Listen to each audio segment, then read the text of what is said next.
And I'm going to call us to order. It's 5:31. The town of Smithers acknowledges the Ginnam clan and the Wet'suwet'en people on whose unceded traditional territory we live, work, and play. The public is notified the meeting is being recorded and webcast, a notice of which is on the bulletin board outside these chambers. And council, you have an agenda motion to approve, please. Councillor Bucama, Councillor Raven, all in favor? Any opposed? And that's carried unanimously. First up is the public comment period. If there's anyone who would like to speak to an item on the agenda, please come forward. And in this case, Mr. Benson, you know the drill, but just identify yourself for the clerk and you have 3 minutes.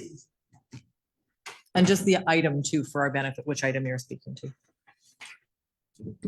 Thank you, Mayor Attrell. Good evening, everyone. Yeah, I came to speak initially to one item, 11 point, I think it was 11.4. Anyway,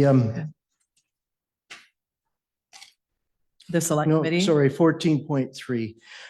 But I, as I scanned the agenda, I noticed that there were notes from our hospital and community health and wellness committee. And I just wanted to make a point of clarification. That's interesting how the brevity and sometimes the absence of punctuation and notes can change the meaning of words. So on page 3 of 5 of the minutes of the committee meeting, so 7.1, second paragraph down, where I had made comments.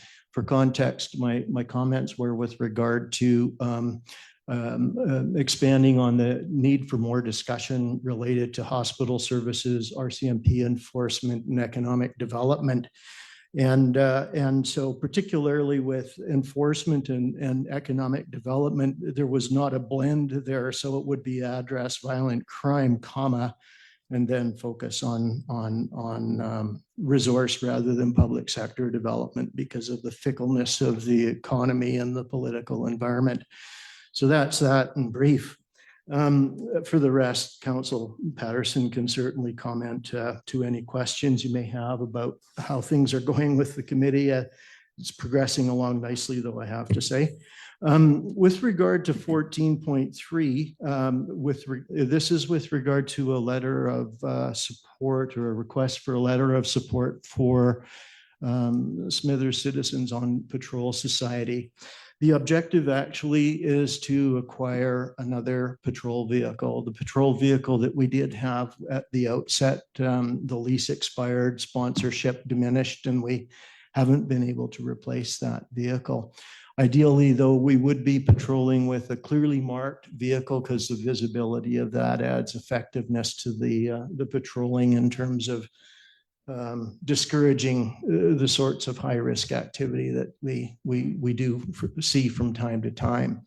So I just wanted to bring that to your attention and let you know that there is very clearly a benefit to having a marked vehicle. And once we get to that point, we can even talk about how else it might be utilized, as had been the case with the previous unit. Thanks very much, Mr. Benson, for the clarity. And I just have one question, just the numbers. What are you at Worth volunteers right now with Citizens on Patrol? Oh, well, we've got about a dozen or so quite active volunteers. We have others who are part of the communication list. Sadly, we had very good support from Carmen Graff, and as you all know, he passed away earlier this year. So that was quite a sad event. I had really appreciated the support he had demonstrated for our organization. So it was quite unfortunate for that reason and many others that we can all think about, of his passing. Yeah. Anyway, we've got a good active group. They're quite engaged and very keen. Yeah. Well, thank you. Thanks for the presentation, the extra information, and please extend our thanks to the entire group for the work. Much appreciated. Thank you. And you know where it is on the agenda, so you're welcome to stay. Yes. Or you're welcome to take your evening as you wish, but it's nice to see you.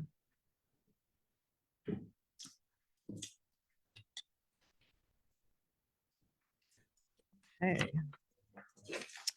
And I know we have other people in the gallery, and I'm assuming they might be here for the public hearing, but if you were here for the public comment period, this is the moment, and otherwise I'll move on.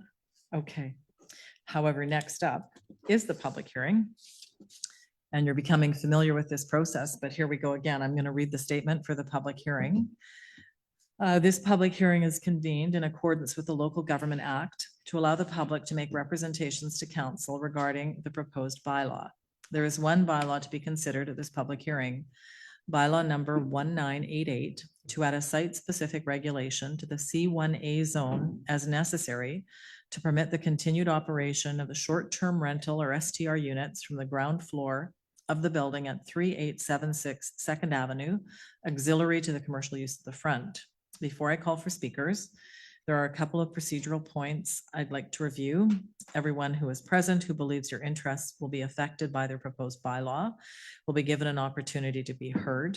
No one will be discouraged or prevented from making their views known. However, please restrict your comments to the content of the proposed bylaw.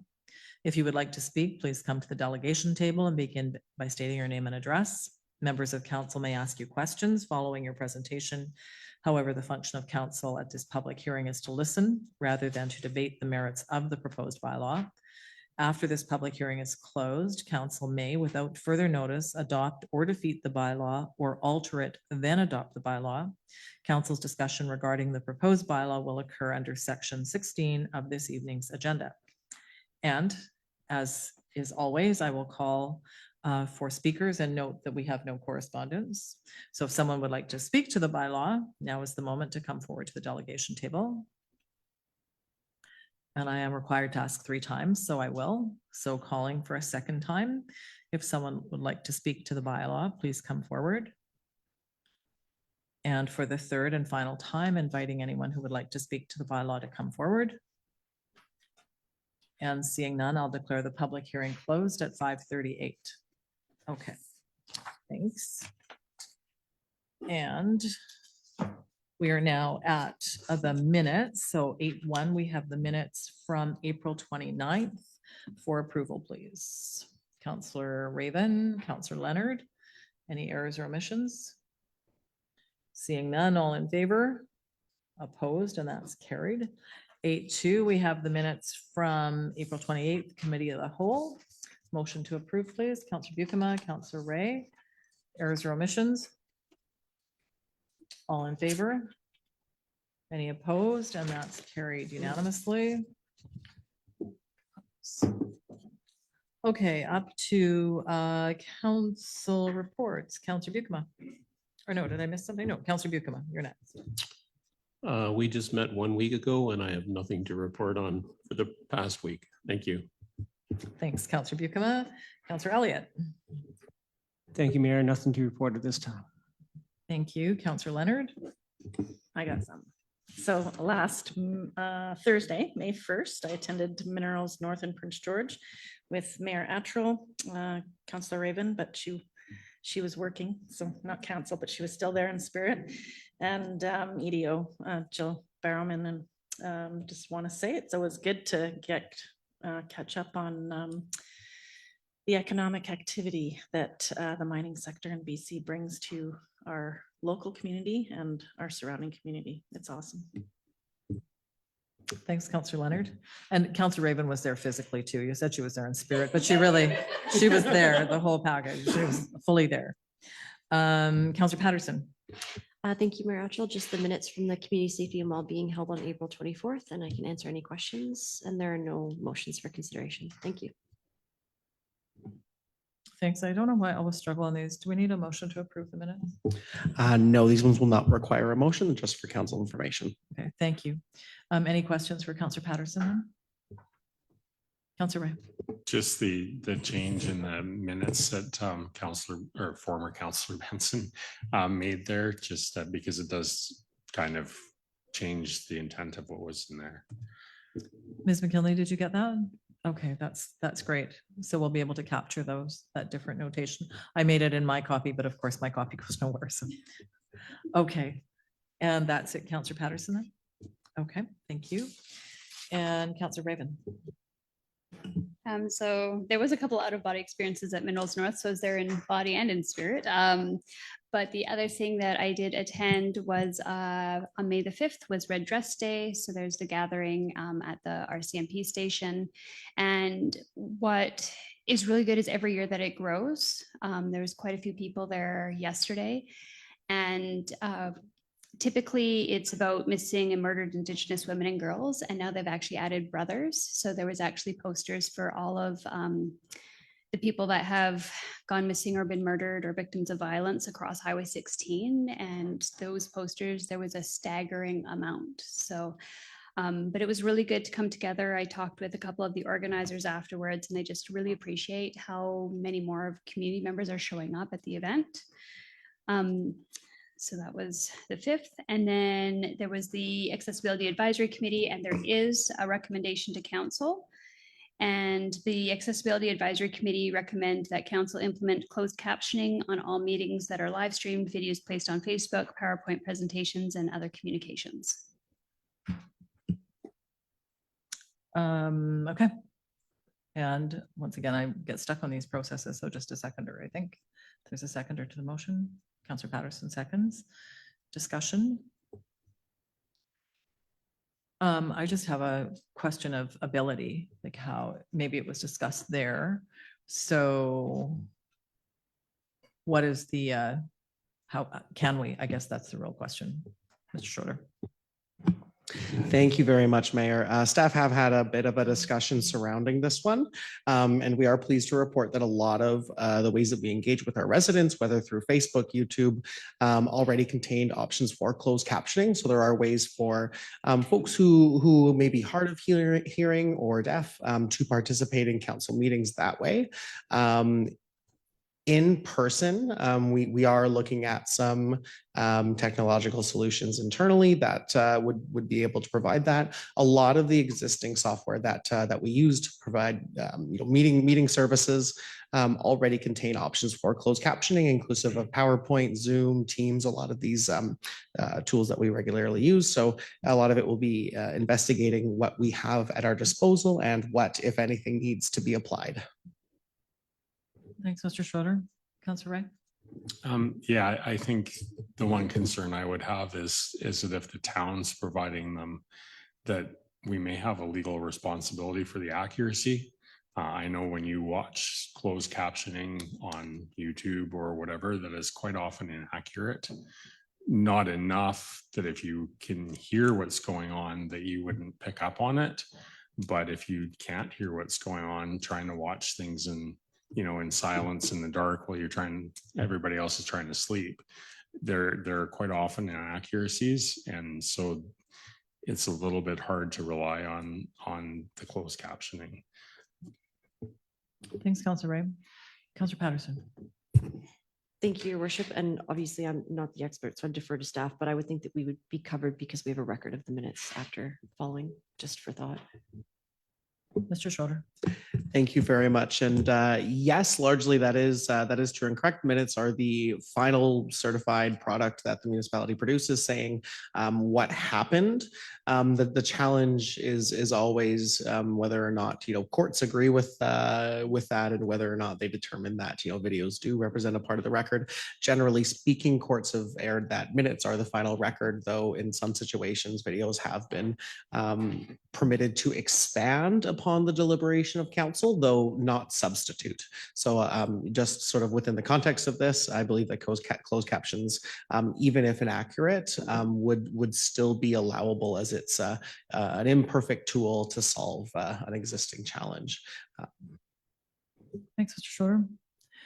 I think the only concern I have with the motion is that if you read it the way it's here, is that it says we will implement. And I wonder if we just want to have slightly modified language that gives staff direction versus that, so it's a good idea, but I'm not sure, or implement by when. Like there just feels like something here we might want to mollify a bit. Councillor Ray. I'll move that we amend the motion by changing council implement to council ask staff to explore implementation of. I'll just get a Seconder, Councillor Raven seconds, Mr. George. Thank you, Your Worship. And through to Councillor Ray, maybe just for a bit of background information for council, when we talked about this at the staff level, we referenced the communications, the Town of Smithers communications plan that was recently approved by council. And goal 2 is discussing, there's a whole section on enhancing transparency and accessibility. So in that plan, it talks about following the recommendations of the Smithers Accessibility Plan, meeting the Canadian Institute for the Blind print standard guidelines, accessibility for town materials. So we're rolling that out in a variety of ways there. And we're moving forward to provide some staff resources to walk the accessibility committee through some of the implementation side of this plan at the next accessibility committee meeting to illustrate how we're moving forward with some of this. Hope that helps. Thanks, Mr. George. Okay, Ms. McKinley, can you give me the wording on the amendment again, please? That council asks staff to explore implementation of closed captioning on all meetings that are live streamed, videos placed on Facebook, PowerPoint presentations, and other communications. Okay, so to the amendment was really just the asking staff to explore. Any further discussion on the amendment? All in favor? Opposed? And that's carried. So to the motion, the new motion now, any further discussion? All in favor? Opposed? And that's carried unanimously. Okay, thanks. Councillor Raven, anything additional from you? Okay, Councillor Ray. Nothing to report except that while others are at NCLGA, I will be in town and available if staff needs me. Can you just say that again?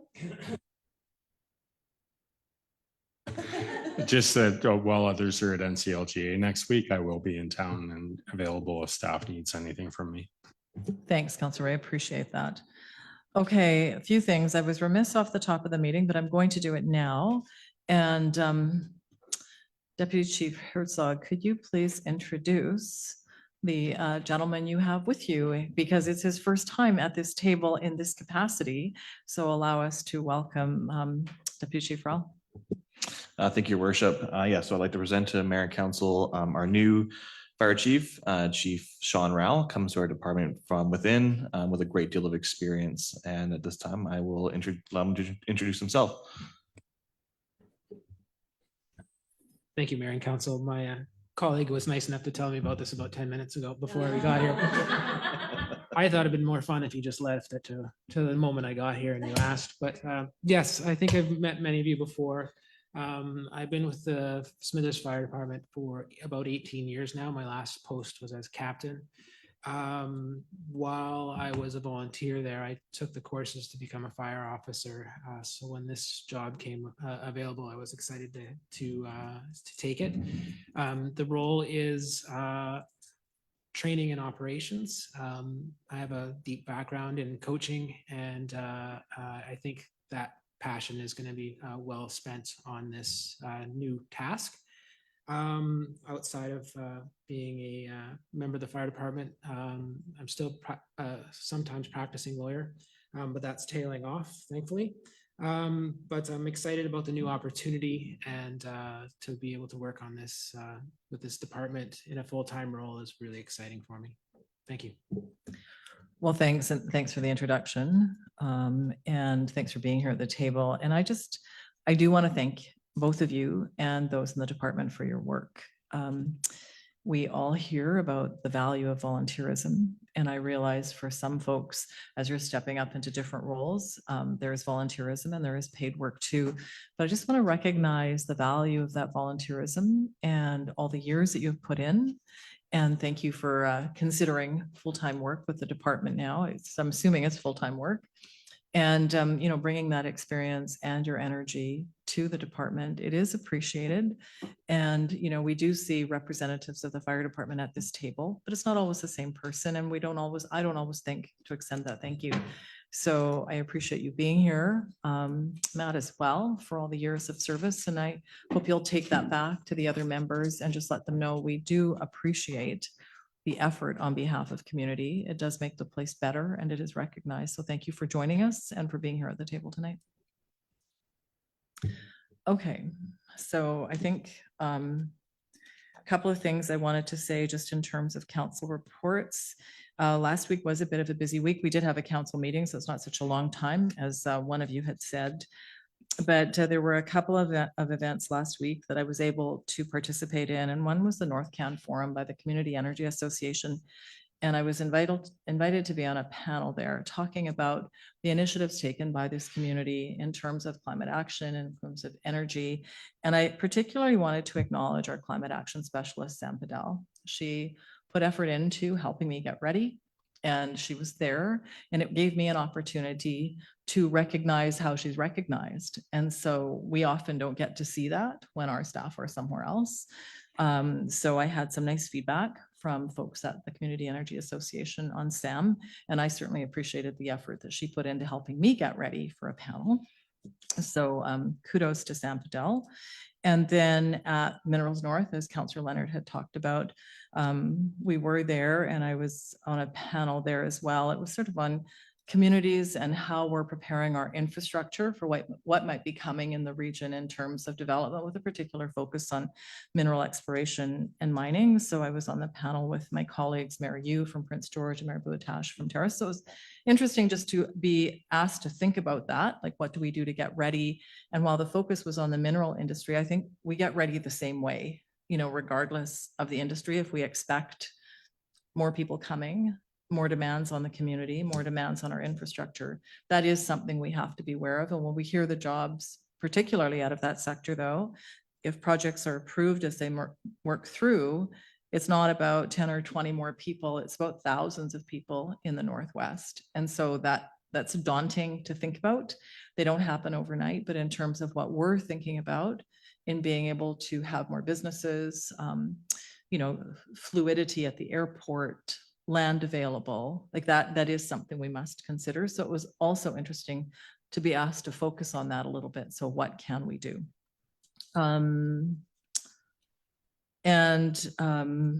Oh, I guess one of the other big things at Minerals North, and everyone around the table probably knows, Smithers will host Minerals North next year. So I'd like to give kudos as well to Ms. Berriman, our Economic Development Officer, and probably others in the building who have been working hard on this. But Minerals North will be in Smithers next year. I'm going to get the dates right. May 6th to May 8th, 2026, and we will be hosting. So everybody brace yourself, us included. And thanks to the folks that volunteered to get us this far and that will be working hard to put that in place for next year as well. This is Mining Month and Mining Week, and tomorrow is the Mining Luncheon. Hopefully I will be able to welcome people in advance for Minerals North next year at that event tomorrow. And NCLGA next week, as Councillor Ray has talked about. So folks will remember we hosted that last year. The City of Prince Rupert is hosting this year, and I think the interest is very high. People don't go to Rupert often when they're in the northeast part of the province. I've heard a lot of feedback about people getting to Rupert. So I look forward to the resolutions and the sort of conference agenda for NCLGA next week. It is sort of our first course, right? Where the northern local governments get together, talk about what we have in common, and then what do we want to move forward in the province in terms of advocacy. So looking forward to that. And Councillor Patterson is attending. Councillor Raven will be there. I think Mr. Schroeder will attend. Ms. McKinley. So there'll be a little team of us from Smithers trying to pay attention to what's going on and bring the right information home. Okay, I think that's enough for me. Alrighty, let's jump to the staff reports. 14.1, a report from Mr. Schroeder, Smithers Skate Park Society, and that we approve the submission and enter into agreement. There's 3 parts. Council, what's your pleasure? Councillor Raven moves the staff recommendation. Councillor Ray seconds. Discussion. Councillor Ray. I'm just actually wondering why why it's specific that we have to follow a policy that we have to follow anyways. Mr. Schroeder. Thank you very much, Mayor. Through to Councillor Ray. Yes, that was certainly a question that we had as well for the regional district of Welcome Chaco. Largely their input was that they've just had some experiences in which communities did not, or where nonprofit groups would not follow the purchasing policy. So largely it's just, a commitment to do so, as we would follow that policy either way. Certainly on our end, it's something that we're not worried about agreeing to, and happy to, I suppose, make the resolution if that's what they need. Thanks, Mr. Schroeder. Councillor Patterson. Thank you, Mayor Atchell. Just a question through to Mr. George. I was trying to reflect on the Parks and Recreation Master Plan. Would this particular project be part of our priorities in implementing that plan, or is it separate too? Through your worship to Councillor Patterson.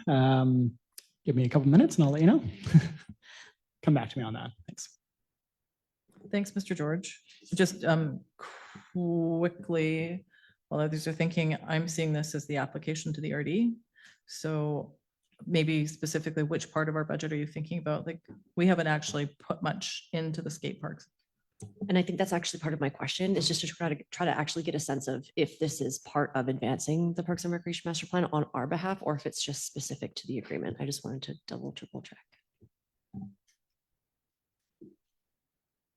Everyone leaning in right now, but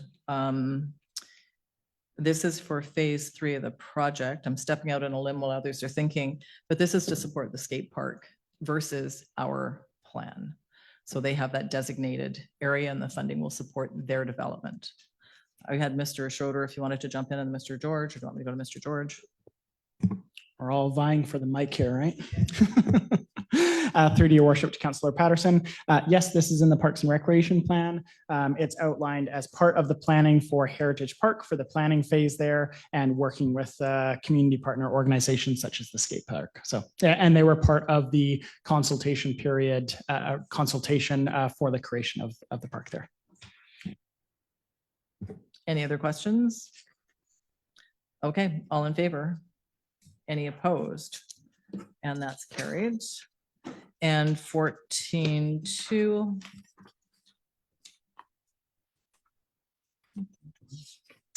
While I'm looking, the Community Building Fund grant for Northern Edge. Councillor Ray. I'll move the recommendation. And seconder, Councillor Leonard. Discussion.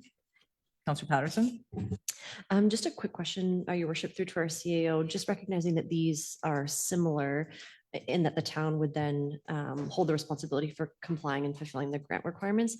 But I'm just curious, is it a significant amount of workload when we do projects like this, as far as that specific, when it says complying and fulfilling grant requirements? Mr. Dorr. I'll maybe reach over to my colleagues, Mr. Schroeder and Mr. George if needed, but I would say that yes, there is a fair bit of workload behind it. Mr. Schroeder. Thank you very much. Certainly, I would agree with that. Yes, there is a fair bit of work that goes into, all of the partnerships that we have with our nonprofit organizations. A lot of it just becomes internal coordination, making sure that we're all rowing in the same direction, trying to achieve the same thing.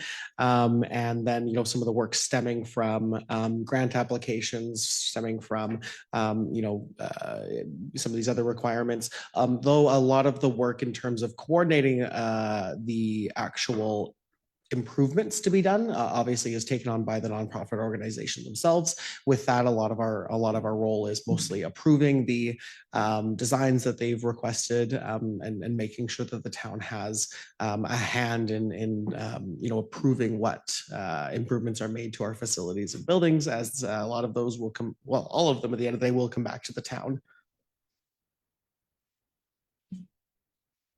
Good. Mr. George. Thank you, Your Worship. Through to Councillor Patterson.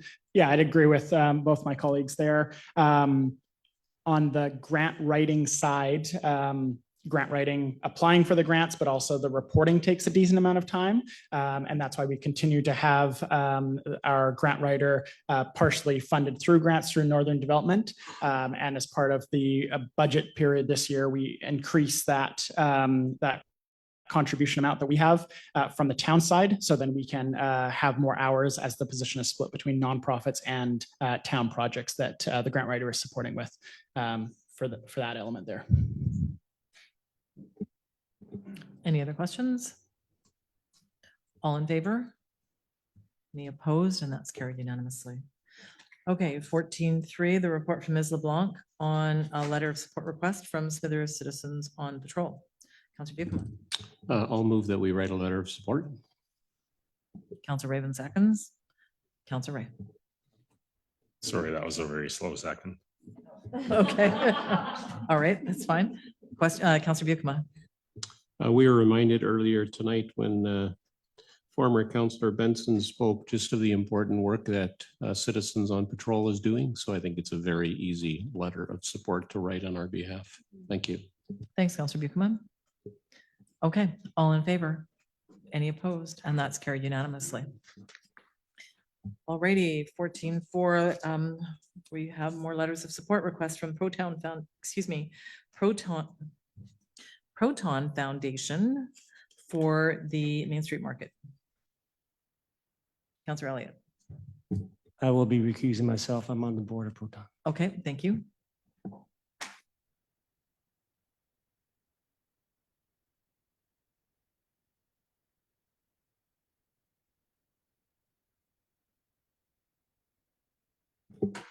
Okay, Councillor Buckham.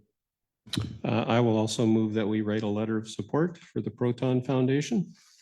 Thank you. Councillor Ray, second. Okay, mover and a seconder, discussion. All in favor? Opposed? And that's carried. Thanks, Councillor Patterson. We got Councillor Elliott back.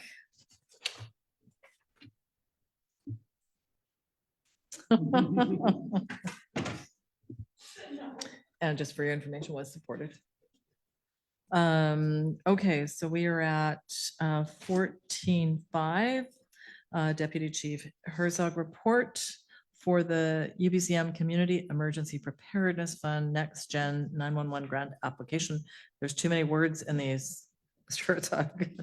Okay, and the council or the staff recommendation that we approve the grant application. Councillor Raven and Councillor Elliott. Any comments, Councillor Ray? Just a question through the deputy chief, if I may. Just when we're moving to IP systems, do we still have analog backup in case internet's down? Deputy Chief Herzog. Thank you, Councilor Ray, through your worship. We have backup satellite systems now, GSAT systems that have been provided to all the fire departments in the regional district as our main backup now as we move away from the old analog systems to IP. Any other questions, Councillor Raven? So I see that the cost covers licensing fees. Is that going to be an annual expense, a licensing fee?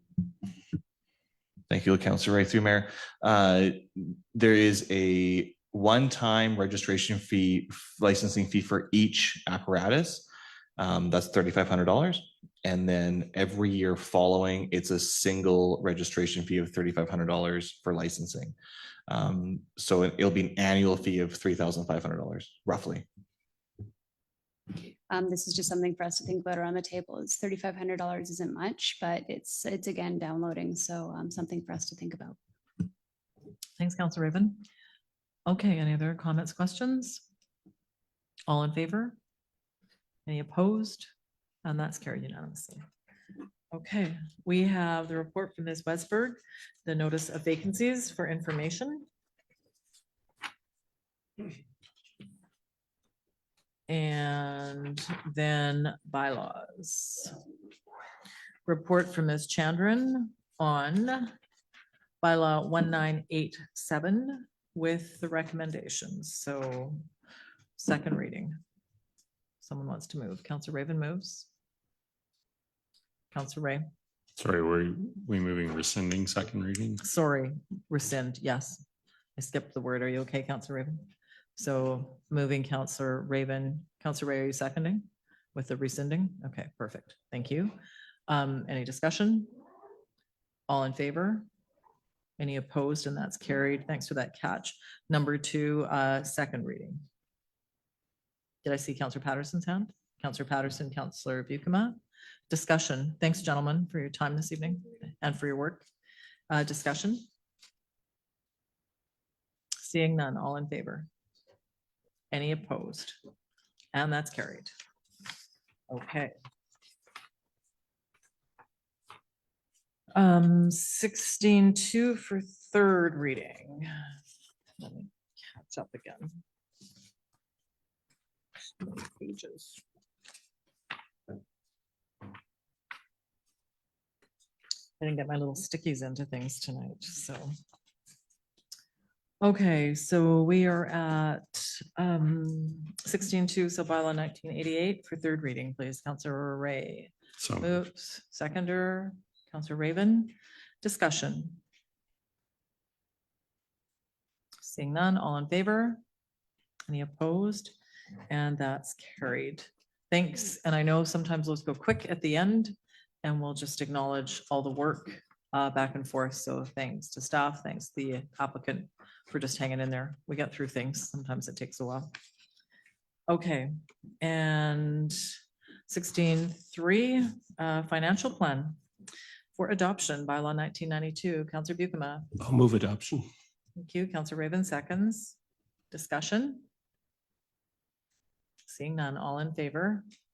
Any opposed? And that's carried. And that's another one where it's a quick word, acknowledging all the work.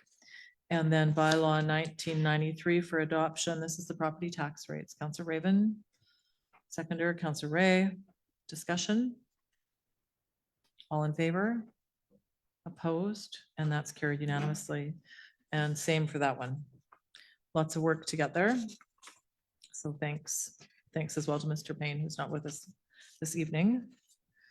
Okay, and then it is just correspondence for information, 18.1 from the village of Telkwa regarding the PNG rates. Counselor Ray and then Counselor Patterson. yeah, if people want to discuss this, I'll have to recuse myself. Counselor Patterson, were you wanting to discuss? Okay, we'll give, and you're recusing because you're a shareholder. Okay.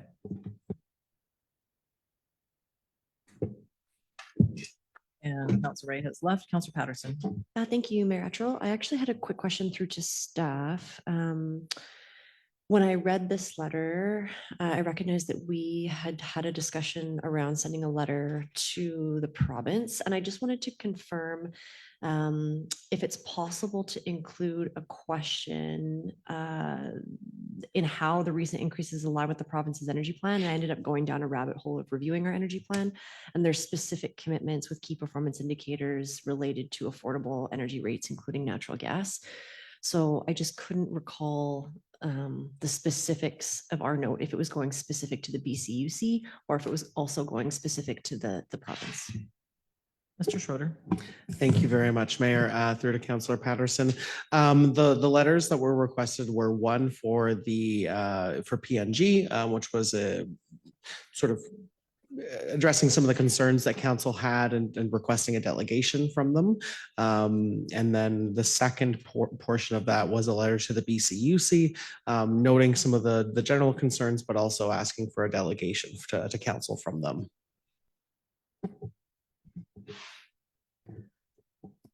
Councillor Patterson. Thank you, Worship. So I guess I just want to say I don't know obviously what the future holds, but with the Premier's recent announcement around the clean energy plan, that's how I ended up going down the rabbit hole of looking at what our existing energy plans talk about. So I'd be interested to see what follow-up we might decide as a council, given those delegations, because there's a significant amount of promises that have been made by this government specific to affordable natural gas rates. So I've had a number of my neighbors reach out following following their shocking letters that they've received.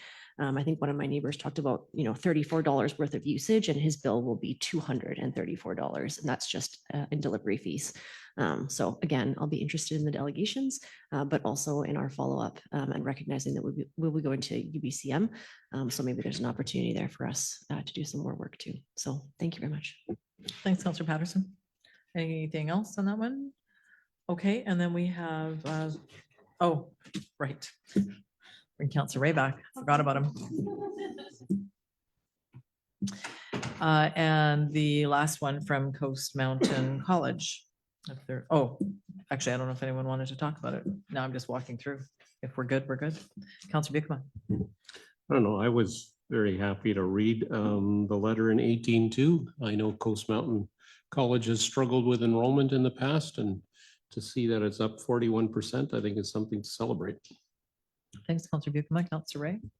Yeah, I welcome the foreign students. I think it's good to see the the college back focused on people local to the area, while at the same time recognizing the value that the students brought to the community as well. But I think that any educational institution should be focused on serving those of us that are already here and paying the taxes to support it.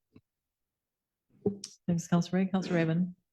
And just wanted to highlight how Coast Mountain College has done such a good job with partnering with like Northern Health in their recruitment and retention strategy. So they've done this before with other programs where they see what the need is in the local area and are creating ways to get local people trained to fill those vacancies. They had a great ECE course that went through. So it's just really good to see our local college take up that initiative. Thanks, Counselor Raven. Counselor Patterson. Thank you, Mayor Attrell. A question through to staff. I couldn't recall the status of student housing and if that was something that we were continuing to lobby for or something that has come and gone. So previously we were informed that basically the college was asked to put forward a business case and that was going to be reviewed. However, we have been since informed that the province is no longer accepting or reviewing business cases for new student housing. Thank you very much, Mayor Attrell. Just a note for members of council on this one. I don't think that they've included any considerations for their international student enrollment, and there's likely to be a stark decline in that population of students. So definitely things that will affect the offerings available. All right. I'm hesitating for that moment in case I've forgotten something. I think we're there. So thanks council and staff helping get us through. It was a short one this evening. However, still lots of work put into those reports to get us to this point. So thanks everyone. And a motion to adjourn. Counselor Bukema. Counselor Raven. Everyone's always in favor of this one. So we are adjourned and it is 6:14. Thanks, everyone.